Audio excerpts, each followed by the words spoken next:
Real estate isn't just about buying buildings, it's about building wealth. Whether you're a seasoned investor, an agent, or just getting started, this podcast is here to help you. We're going to be breaking down things like how to analyze deals like a pro and getting top dollar when you sell your property. Get ready as Rene sits down with experts from the industry, people who've been there, done that, and built real wealth. If you're ready to invest smarter, negotiate better, and level up your real estate game, hit subscribe now. Welcome back to Commercial Connections, Investing with Confidence. Today we're going to be covering due diligence. We've got a free due diligence guide to help you navigate the process with confidence. If you want a copy, drop a comment below and we'll send it your way. Now let's get started. Welcome back to Commercial Connections, Investing with Confidence. I'm Brittny. I'm the podcast producer, and this is our episode today with Rene Nelson, and we're discussing due diligence. Oh, that is my happy place. I am so excited to share this. This is going to be a really fun episode. I feel like there's going to be a lot of things to look out for. So what exactly is due diligence? So due diligence happens for a buyer once their offer is accepted, and that gives them the opportunity to look at all the financials of the property, as well as really roll their shirt sleeves up and look at the property itself and get their arms around it. Due diligence normally in a normal world lasts anywhere from 20 to 30 days. Sometimes it'll be a little longer, but on most transactions, it's about 30 days. And that's 30 calendar days, not business days. So that means that weekends count. So it's a fast process. The reason that due diligence is important to a seller and to have that go quickly is once the offer is accepted, then we go into the different areas that we have the property listed for sale and we mark it pending. And that means that we could accept a backup offer, but that kind of notes to everyone that there's a buyer in place, an offer's been accepted, and they are now in their due diligence process. And you have to give buyers time to understand the property that they're buying, and it gives them an opportunity. It starts with the financial documents. So we're getting rent rolls, we're getting copies of every single lease. Believe it or not, I read every single lease. Sometimes it's painstaking and tedious because they're 35 to 40 pages per lease. Yeah. And I just did a transaction where there was 100 units in an apartment complex. You do get your eye trained to where to read the important key documents in the key documents for like lease expiration, the deposits and things like that. But when I'm representing a buyer, I read all the leases. If the buyer says, hey, I'm going to read the leases, then I turn it over to them. But most buyers are kind of scrambling to try to get everything accomplished. What are the key things you're looking for in each lease? So what I look for in a lease is, was the lease executed properly? Is the lease current and active? Because sometimes a lease will expire and it has not been renewed. And then I'm also looking at when it will expire to make sure that information is entered accurately into the rent roll. So sometimes it's you and sometimes it's the buyer. It is. And sometimes we do it together, but again, most of my buyers they have day jobs and they're trying to schedule with meeting all the inspections and everything else. So I like to help my buyers, and, to read through 100 leases, there's a lot to it. So I'll just get a cup of coffee and start early in the morning and start skinnying down through leases. That's awesome. And that's where you start. For me, that's where I start, is I start with the rent roll and then I start looking at the leases, matching the dates and looking for those items that I mentioned. And at the same time, I help advise my buyers on who they should call for inspections. We do a commercial building inspection typically. I've got a couple of people that I really enjoy working with because they're very thorough. Some people would call it anal. I call it thorough, where we like that. Yeah, they want to go top to bottom of that property. And one inspector that I really enjoy working with has a background. He owned an electrical company for 20 years. So he can Amazing. look at an electrical panel and know right away that the breakers are double tapped or that wiring is not up to code, where I open it and I'm like, I have no idea what I'm looking at. That's just above my pay grade. Absolutely. Yeah, that's why you So need those key people on your team. Yeah. yes. When I'm ordering the inspections and helping my buyer, there's a couple of things that we like to order. One is the commercial inspection of the building. They're going to look at both the interior as well as the exterior. And if it's an apartment building, they're going to go unit by unit and look at that. And then we also will do typically a roof inspection. It's kind of cool now with drones, especially on multiple story, 3, 4 story levels. They used to bring out these really big ladders or have to get a cherry picker to get up there and look at the roof. Mhm. Now they just do That's it so all with scary. drones. That Yeah, is so cool, and that's pretty probably, like, a new thing that's been happening. it is. It's been like within the last year, but Wow. it rains a lot in Oregon. And so roofs can Yes. be particularly slick if it's a high pitch. And you really like on a flat roof for a commercial building where that's called a membrane roof, you really do not want to walk on those roofs any more than you have to. Often the HVAC units will be up on the roof. So you've got a repair Right. guy that's going up quarterly to clean them, change the filters, and do things like that. That's okay. But you just really don't want to walk on that membrane roof any more than you have to. So putting a drone up there is really a cool thing because it allows you to take some aerial shots. And interestingly enough, now we're starting to see that insurance agents are starting to look at Google images of roofs Mm. because they're looking to see if there's spots where it shows age or wear and tear or pooling water, because that tells the insurance agent that there may be issues there with just deferred maintenance on the property and things like that. That's so cool. Yeah, it is pretty interesting. And that's a new trend that we've just have started to see in the last 3 to 6 months, where the insurance agents are now looking at Yeah. Google image and looking at the roof line and things like that. So we order a commercial building inspection, we order a roof inspection. I like to order a sewer scope where we Okay. basically scope the property at the sewer clean out from the edge of the property to where it connects to city services, where it Okay. connects to the city sanitation. Because if you have a break, that's your problem as an owner. And And it's I costing just, you more money. yes, yes. Okay. So, as an example, I just sold a property that was 12 units. It was older, and I represented the sellers. The buyer did a sewer scope. And what they found was over time that some tree roots had grown through the pipes and were clogging that. So, they hydrojetted it and then they scoped it Cool. again and said, hey, this looks good. Now, I've had other properties where the piping was old. It was built with Yeah. terracotta. And what Oh, happens wow. is over time, that kind of edges and ebbs and flows. And so you'll get the pipe where just as the soil changes, it'll Mhm. make the terracotta kind of buckle.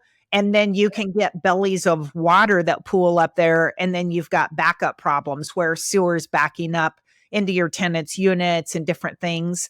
So a sewer Yeah. scope is cheap. It's like $250 to have a sewer scope done. That doesn't seem bad. No, to me, that an ounce of prevention, what's the old wives' tale? An ounce of Yeah. prevention is worth the cure. I mean, it makes logical sense to sewer scope for $250 because Yes. you had to jackhammer out a parking lot to get Mm. to the sewer pipe to replace it. Let's say the sewer pipe went under the parking lot. That might Yeah. cost you $20,000 to have that Yeah. done. And in older apartment complexes in particular, Yeah. we often see that the sewer pipes from the tenant's unit runs underneath the slab. So older apartments were typically built on a concrete slab. So they pour a concrete slab and then they build like 2 stories. Well, the problem is if you've got a problem with that plumbing, you have to jackhammer your tenant's living room floor up to get to the sewer pipe. That is rough. Yeah. So not only are you basically rolling up their carpet, but it's super noisy, it's really dusty. you almost need to put your tenant in In a different house. yeah, in a different place for a couple of days, because then you got to fix the sewer issue, then you've got to patch it, you got to let the concrete dry. I mean, sometimes it can take a week to really fix that properly, and it's just the way that they laid out older apartments where they put Yeah. the sewer pipes and then they poured the slab foundation on top of it. It makes no logical sense to me. Nowadays with new construction, they typically will run the piping on the outside of the buildings. You won't Okay. necessarily see it as a tenant because they'll build facades around it. Yeah, I think that's what we have. It looks like normal siding, but there's little doors that open up so you can sometimes we'll see people down there. And I know that recently because of the winter we just had, well, last year we had that crazy ice storm and our pipes froze, but now they went and insulated it. But it was very simple cuz like you're saying it's on the outside of the building now and they wrapped that facade siding around. Yeah, that's exactly what they were doing is they were checking your pipes. And it's easy to fix plumbing leaks and different things when that's on the outside and easily accessible. And let me mention on a sewer scope, because I've been involved with a lot of these on properties, a seller may not have a clue that there's tree roots growing and that there could be a problem. But it's a great opportunity for a buyer to ask for a price concession, because hydrojetting, where they basically send this little device down and it spits out water and it grinds out tree roots and stuff. And then they can put a chemical down there that will kill the tree roots so it won't come back. But that's about $600 to $800. And if it's aggressive, sometimes you have to do that every 6 to 8 months. So Okay. it's good to ask for that in a price concession or a discount from the seller up front so that you can have some money set aside for that rainy day fund that we talk about, because things will go wrong in commercial real estate. It is not a perfect world. Your roof's going to Yeah. fail, a hot water heater is going to go out, different things like that. You know, it's just good to check, and doing the sewer scope is something that a lot of people, they don't know they have a problem with the tree roots growing into the pipe until it's too late. Wow. Yeah, that would seem like kind of a more one that people would do more often. That's so surprising. Yeah, it's just one of those things that especially if somebody's buying a property on their own and they don't have a broker advising them, they wouldn't even think about it until it's too late. Wow. What about like tree inspections? Do you see that a lot in Oregon? Arborist type things? Not really. We don't see that much. What we see more is like roof inspections where Okay. tree branches are hanging over. And so Right. the building inspector will go up on the roof and he'll look at it and he'll make recommendations, because it's a cause and it's kind of like a cause and supply effect. So here's what happens. The tree branch hangs over the gutter, it fills the gutter, then water backs up and can't go down the downspout. So during our rainy season, it spills over the gutter into the wood facade, and then it rots out your eaves. So you get dry rot over time where that water has backed up. And especially when we had that ice storm last year, Yeah. when the water couldn't flow away from the property, like off of roofs, especially flat roofs, it just froze. And then when it started to thaw, was a big gush. Well, if those downspouts were clogged, I had this happen on a property that I had listed for sale. The water actually backed up and started to run down a vent into a light fixture for one of the tenants, because Oh the no. tree had blocked the downspout with leaves and different debris. So if Yeah. you own a property, make sure and tell your property manager to clean your roofs in the fall and the spring. It's money well spent. At least once a year is a minimum to clean a roof. It really adds to the longevity of the roof. But Mhm. if you've got the disposable cash, clean your roof twice a year, because it's night and day how long it'll add for the life to your roof. And roofs are so expensive right now. That's probably the number one thing that we see with buyers and sellers that they negotiate is a roof, because a lender wants to see that there's 3 to 5 years remaining on a roof. Ideally, they want 5 years left on a roof because they want the buyer to be able to get into that property and get their arms around it, start receiving some cash flow, not to mention have cash flow to cover the debt that they're borrowing. Mhm. If the roof is at the end of its life, often a lender will say, hey, we can't put this loan on until a new roof is installed. Wow. So And what do you do in that case? that's where you negotiate and you have a discussion with the seller and say, the roof is at the end of its life. So often, what we'll do if I'm representing the buyer is we'll get 3 different roof bids because roofs can be all over the board for the cost. And then we'll pick the middle of the 3 and we'll present it in writing to the seller and say, we need a price concession. And here's what I tell to my buyer if I'm representing the buyer, and here's what I say to a seller: split the roof, because the seller probably should have replaced the roof 2 or 3, 4 years ago, but they didn't. And the new buyer coming in can't really expect the seller to put a whole brand new roof on and then close in 30 days and walk away from it. I like that. I like that negotiation you put, like, split it down the middle. This is what it is. We are where we are, and we both need to come to this together. And a seller can always sell a property as is and say, I'm not fixing anything. But you need to give a buyer a chance to look and do their due diligence. And I always recommend to my sellers, even if they say, I'm selling as is, I'm not fixing anything, I'm not repairing anything, if there's life and safety issues like a loose handrail or a loose banister or stairs that have substantial dry rot in it, that's things that you should have fixed over the last couple of years during ownership. And it's also safety issues.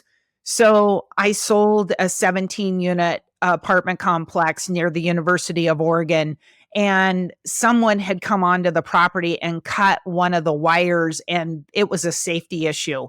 And when the buyer had their electrician there to look at the electrical panels and to do the electrical inspections, they brought that to our attention that literally, if somebody would have touched that wire, they could have been shocked.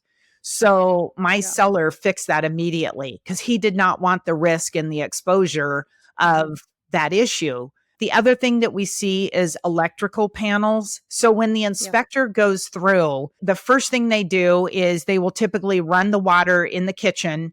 They're turning on all the burners. They're looking under the sink to see if there's any drips. And they're going to run the dishwasher. If there's a garbage disposal, they're looking at that. Then they're checking electrical outlets near the water sources. So in the bathroom, in the kitchen, you are supposed to have GFI protectors. So those are cheap. Those are like maybe $125, $200 to have an electrician change those out. And in older properties, most of them do not have GFI protectors in them. If it was built in the 70s, that wasn't code back then. But if you're selling a property, you need to have those GFIs because that's code now and that's a requirement. So when the building inspector or commercial inspector points out that there's no GFI protectors in the bathroom or in the kitchen, that's a life safety issue that we often negotiate, where typically I'll recommend to the seller that they replace that. Sometimes they'll just give a discount to a buyer and say, I just want to close. I'm going to give you a $2,000 discount, replace the GFIs after closing. And then, the buyer just arranges that with their electrician after the deal closes.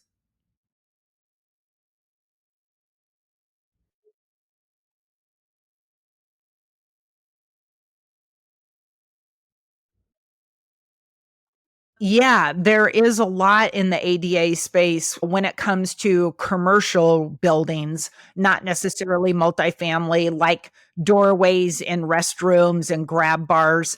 Now, some of it gets tricky because it's an older property and that wasn't code at the time. So it depends on the age and what's being done to the property. So if a buyer is going to buy a property and make improvements to it, then that's when they often have to bring it up to code. So if I'm representing the buyer, I'm asking them a lot of questions like, what's your intention of the building? Let's say an office building. I'm asking them, are you planning on renovating, remodeling? And then what I do is I connect them with an architect, someone that could advise them on what the ADA requirements are now for the city and in their area, because that's really an architect's expertise. And that's way out of my wheelhouse to know every single rule like that. That's a really exciting though to hear how things are changing and being able to like be more accessible for more people. Yeah, I don't know if a lot of our listeners have paid attention, but in Oregon, at least, we're going through locally, and I'm sure it's happening in other cities where they're starting to make the ramps at the sidewalks more accessible for Mhm. wheelchairs and for ADA. And I just think that's so cool that they're finally fixing all of those curbs because they've been such a poor tripping hazard over the years. And so to Yeah. see that being fixed, I just think it's really cool for our state that we're finally coming into the 21st century. I know. I think that's really exciting, and I know we have kind of like a growing older population in Oregon, like a lot of retirees here, retirement communities, and I think with just the growing population that we have here in Oregon, it makes sense that we need to get some of these more commercial retail spaces like up to speed so everyone can enjoy the spaces. Yeah, you bring up a good point, Brittany, because that's the other thing that a lot of the commercial spaces are now really paying attention to is the ADA wheelchair ramps and the parking and the accessibility, because that is really critical for people. So if you are looking at buying a building, make sure and check with the experts in your area, talk to an architect if you're going to make some renovations, because you will fall under certain guidelines. Sometimes if your building is smaller, let's say you're buying a 2,000 square foot office building, the changes that they're going to make you make will be in relation to the size of the square footage. But if you're buying a 10,000 square foot office, you may have to go in and redesign the layout of the parking lot, as an example, to come up to ADA requirements. Most of the time, I find my buyers want to do that anyway because they want to make it approachable for their tenants or for their customers. So let's also talk about what happens once the inspections are completed. So Okay. when the commercial inspection is occurring, they're taking pictures because they're going to put together a pretty thorough report. I've seen reports 40 and 50 pages up to 250 pages. Yeah. And what they're going to do is make the recommendations of the safety and habitability issues. And we kind of call those life safety issues. And then they're going to make some recommendations or further evaluations. So in Oregon, as an example, you want hot water heaters to be strapped for earthquakes. And you also ideally want them hot water heaters to be in a pan. So in the event the bottom of the hot water heater blows out because it rusts out or it has a problem, all that water gets caught in a pan versus if you're up on the second story and you're not home and your hot water heater explodes the bottom. We call that exploding. Yeah. The bottom starts to come out. You're basically going to flood the unit down below you. Below. So Yeah, ours is in a pan. yep, then you know. We just got a new water heater. Then yes. Yeah, And water heaters are not a cheap date also. They're yeah, expensive. So the inspector is looking at the dates on the hot water heater okay. also so that they can advise the buyer of, hey, you're going to have to put in some new hot water heaters down the road. They work today, but start building your rainy day fund for down the road. And then when they finish the report, they put that together and then they email that to us. Another report that we typically will have done. Now, if a bank is involved, the bank wants to order this inspection. It's called a phase one environmental inspection. And what that is, they literally go back in time looking at pictures in Google Image and different books that the phase one companies use. And they want to go back to when that was a pasture or a blank piece of property. That's their ideal target. So they may look back in pictures to 1940, 1950, Whoa. wherever they can find an old picture of that property. And then they start moving forward and looking, what has that been in the past? Has it ever been a gas station? Has it ever had a dry cleaner on it?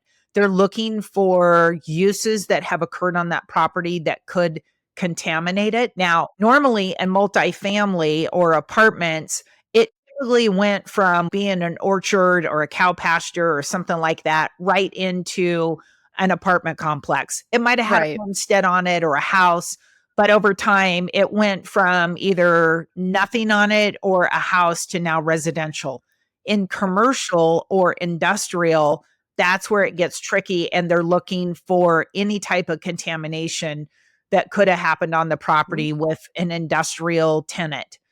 And the Yeah. reason that they're looking at that is they want to know, has there been any potential opportunity for this property or neighboring properties to maybe have gas tanks that have leaked and seeped through the soil that could contaminate? So on that phase one report, then what they do is the phase one inspector visually comes out. I just did this about a week ago with a phase one inspector. So met him at the property. It was 20 units. He walked through 2 or 3 vacant units, did a visual inspection, and then he asked me if my buyer was going to complete the phase one environmental questionnaire. So, what they do is they have a seller complete an environmental questionnaire. The seller tells the environmental company everything they know about the property. And then the buyer completes a report or a form also. And the reason that they're asking the buyer to do that, they want to know how much, if anything, that the buyer knows about the property. So, a lot of Right. times a buyer will say unknown, or I just don't know because I didn't own this property, or the seller hasn't disclosed this to me. Mhm. And it's easy questions. Does the property have a septic or a well on it? Is it attached to city services? Do you know if there's any contamination on it? Is there any holding ponds? I mean, it's pretty easy questions, but they do ask a seller to complete that form and a buyer to complete that form. Both of the forms go back to the company, and then they complete their phase one environmental report. And then it goes back to the lender so that the lender can see that there's no contamination. And is that because they need it from both parties? Is that like an acknowledgement from both parties as well? You got it. That's exactly what it is. And it's both parties basically saying, here's what I know. So they're just disclosing any and all information that they're aware of. Would they ever be held liable if that information came back as like incorrect? Definitely. Not so much from a buyer's perspective because Mhm. they wouldn't necessarily know, but if a Yeah. seller knows there's a defect or a property issue and they don't disclose it and later it is discovered, they can they can get into trouble for that. Part of the questions that they're also going to ask, especially for multifamily, is, are there any oil tanks on the property? Because in the old days, in the 50s and 60s, they used heating oil as a way to heat properties. Mhm. Well, as they abandoned those, they didn't remove the oil tanks and they didn't fill them. And so over time, those rust out. And if there was heating oil left in that tank, so if they're not pumped out and maybe it was just abandoned and now they've got a different type of heat source, over time, those can rust out and they can create a pretty substantial hazard to the property. And so when the phase one environmental company is doing the inspection, they want to know if there's any underground oil tanks. And a seller may not know because they might have only owned a property 5 or 10 years. Mhm. You can typically do a visual inspection and it's a pipe sticking out of the ground. So there's an oil tank at that point. And then it takes this really cool device. It looks like a pogo stick, and Mhm. a specialist comes out and he runs this. It's an ergometer or something, but it literally looks like a pogo stick. And That's so they're fun. running it over the ground because it tells you where the oil tank is. And then they'll often do what they call a dip test to see, they'll Yeah. dip a rod down into it to see if there's any oil left in it and different things like that. So there's ways that a buyer can be protected to know if there's an issue there. I actually had a client buy a property. It was not disclosed to us that there was an oil tank. And unfortunately, the inspector missed it. There was this huge bush that had grown over it. The oil tank had been, over time, the tree and the bush had grown over it. The inspector missed it. My client owned it for a number of years. He got ready to sell it. And in the meantime, we had a really rough winter. That tree shrub thing had died. It had been cut down, and out sticks a heating oil pipe. So we Oh have no. to take care of it. My client was understanding and just, said, okay, it was missed. Yeah, not maliciously, but Yeah. yeah, in Yeah. this case. So, what kind of costs can people expect to spend on all of these different types of inspections? Kind of a rule of thumb is probably five to $7,000. A building inspection, commercial inspection is going to run probably about $3,000 to $4,000.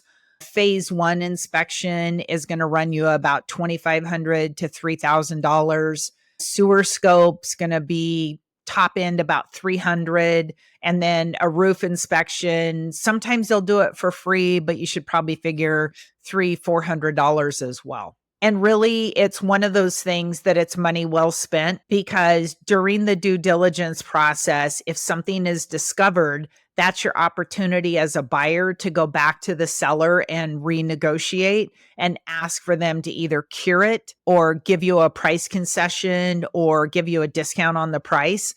And if the seller says, no, I'm not willing to do that, you can always terminate and then you get your earnest money back. But if you run yourself out of time or you don't meet your due diligence timeline and that expires, that means you're accepting the property as is. And at that point, Mhm.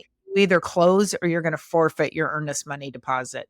Yeah, so this is a really important process. If you're a buyer, you really need to make sure you have some time set aside to really dig deep into these issues, because you only have a couple of weeks to really find out this information and do your due diligence. So you don't want to, it sounds like you don't really want to be distracted by other things going on. That way you can dig into this. Yeah, it drives me crazy when a buyer goes under contract and then says, "Oh, by the way, I'm going to Europe tomorrow and I'm going to be gone for 3 weeks." I mean, I literally have had that happen a couple of times.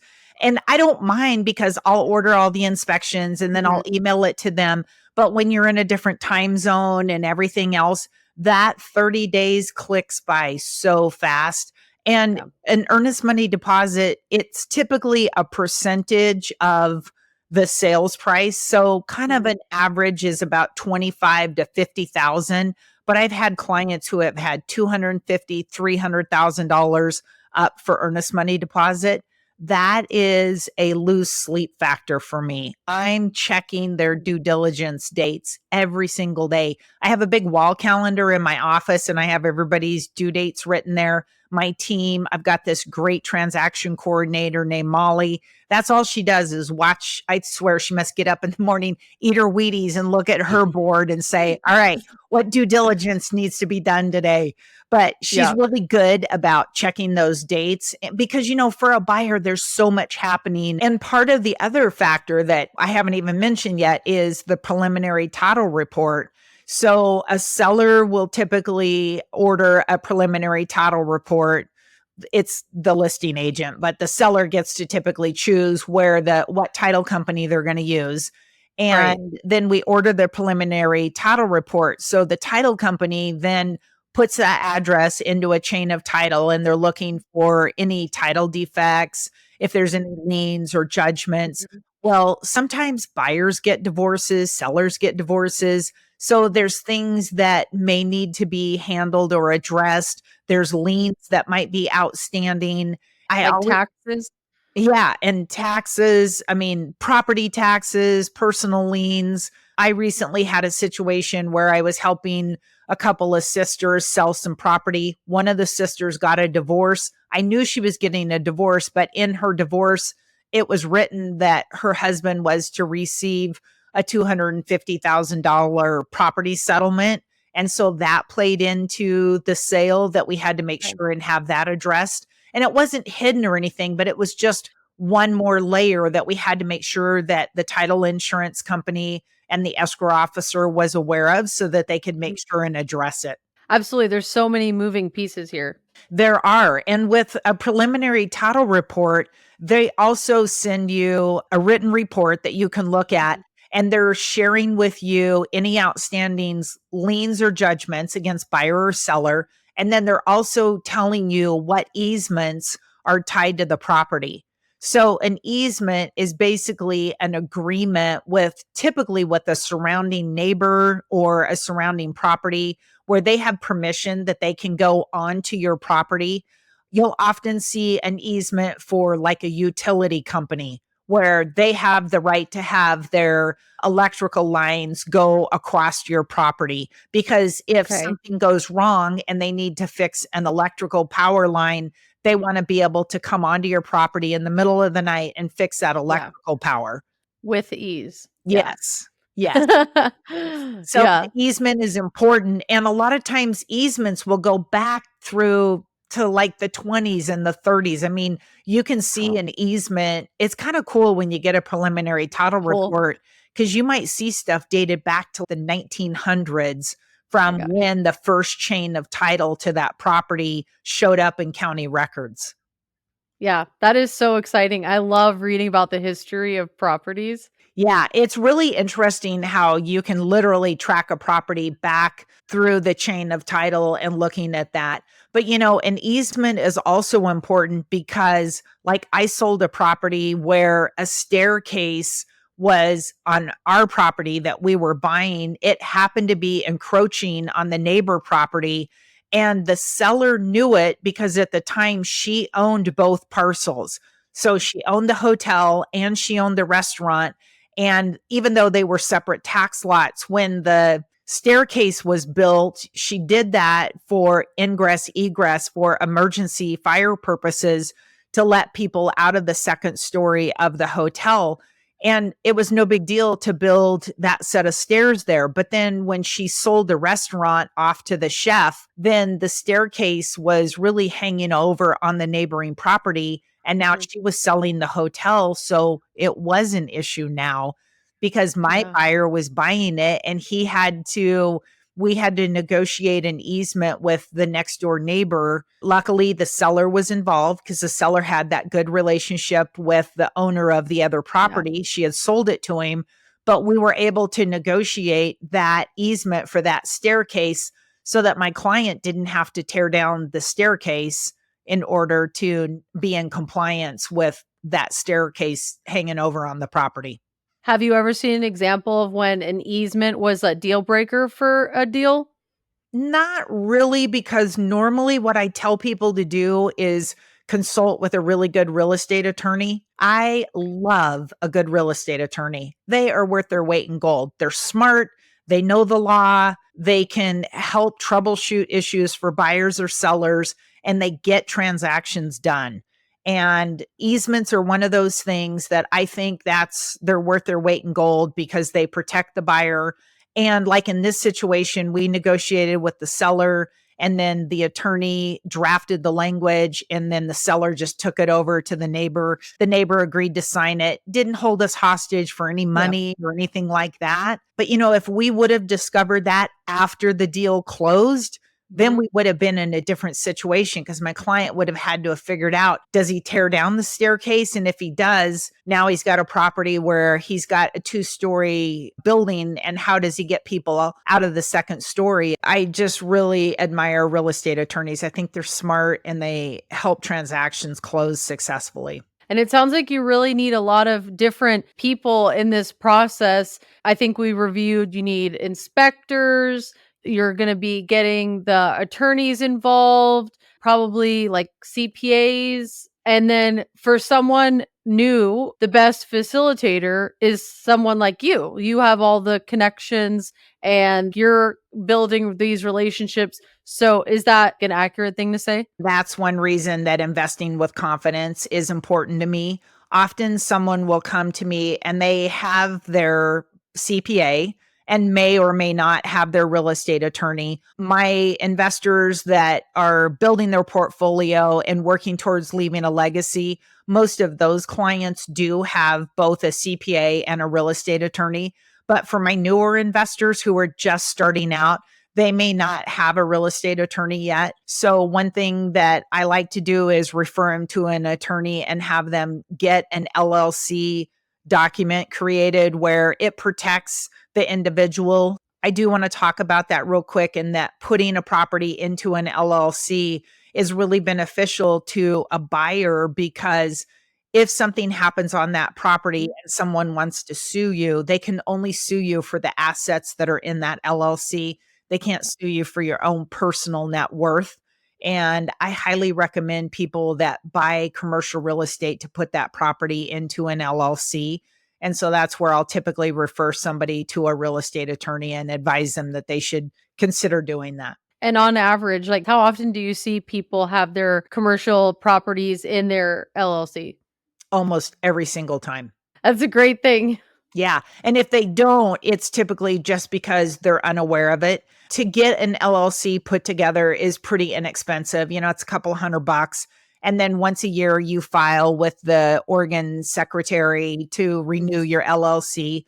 But it just gives you a sleep factor so that in the event something happens, I own commercial real estate myself, and I've owned even residential properties. I actually put even my residential properties into their own LLC. And I had a tenant's mother come and visit her for the holidays. She had a long dress on. She tripped in the hall, fell, and broke both of her tibia and fibia. They had to haul her out in an ambulance. So you just never know what's going to happen in life. I also recently, in the last 18 months, had someone hit one of my commercial buildings, and it was like a hit and run. And they pushed in the exterior wall and did damage to my tenant's waiting room. And this was a medical suite. So not only did they damage the interior of the waiting room, but they also damaged a patient room. So I had to spend money and have an insurance claim on that. But I was really glad that I had an LLC and that property in the LLC. It was a bummer that it happened, but I was also really grateful that it happened, during some wee hours of the morning and no patients were sitting on the couch or anything. But it's the sleep factor where you have to protect yourself when you own commercial real estate and have your assets in individual LLCs. Either like a family trust or an LLC is important. Okay. And you said they have to be in individual LLCs. You can't have one LLC with all your investment properties in one. Well, you probably could. I mean, I would recommend that you consult with an attorney on that, but I wouldn't want that, because just like the example where the car hit my building, when I'm dealing with my insurance company, the insurance adjuster, or I'm dealing with a tenant, I only want to factor and focus on that building and that issue, not all my other properties. It's pretty inexpensive to create an LLC for each property, so I recommend that you have them separate. That's great. So going back to due diligence, is there anything we haven't covered yet? What I recommend is there is a great website that I use to calculate my dates, and it's easy to remember. It's called calculatorsoup.com. And I use Calculator Soup to just go in and target the dates so that, like I said, every morning I'm looking at my whiteboard trying to figure out what's next and what needs to be handled on the due diligence. And using Calculator Soup just gives me that opportunity so that I can know when the dates are and what's critical.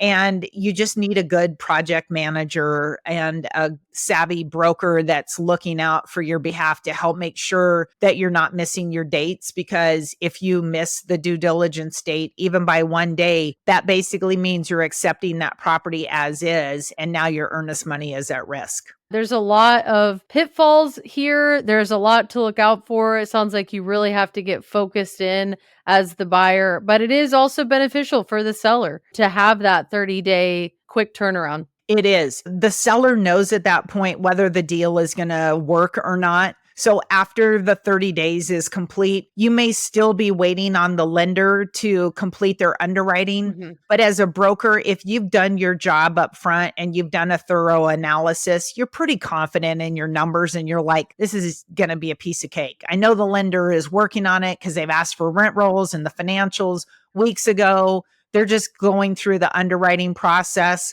Often what we see with due diligence and financing contingencies, a buyer will typically need 30 days for their due diligence and a lender may need 60 days for their financing contingency, but they run simultaneous. So the first 30 days, the lender is asking for pretty much the same documents that the buyer is asking for with the rent rolls and the financials. Buyer's doing his inspections. And at the same time, the lender is ordering the appraisal and the phase one inspection. Then all those reports come back, the appraisal and the phase one, the lender looks at it, and then they start their underwriting process, and then they send it off to credit committee. And it just takes a while to get through that process because they had to wait for the appraisal and the phase one to come back. So that's why they often need 60 days to complete their process and finish the financing. Yeah, it's good. It's nice and easy that they're both working at it simultaneously, kind of, and you're preparing the same type of documents for each party. Yeah, absolutely. I've learned so much today about due diligence. This was such an exciting episode. I love due diligence. Like I said when we started, it's kind of my sweet spot. I hope as a listener, you've learned some information today and found it valuable. Feel free to click on the subscribe button and leave us a review. You can leave us a review on Spotify, or if you're watching this on YouTube, you can also connect with me on LinkedIn or go to my webpage, eugene-commercial.com. Thank you for listening, and we'll see you on future episodes. Happy investing. That's a wrap on this episode of Commercial Connections. We hope today's insights make due diligence easier and help you invest with confidence. Want a free copy of our due diligence guide? Drop a comment below. We'll send it your way. Thanks for listening, and we'll see you next time.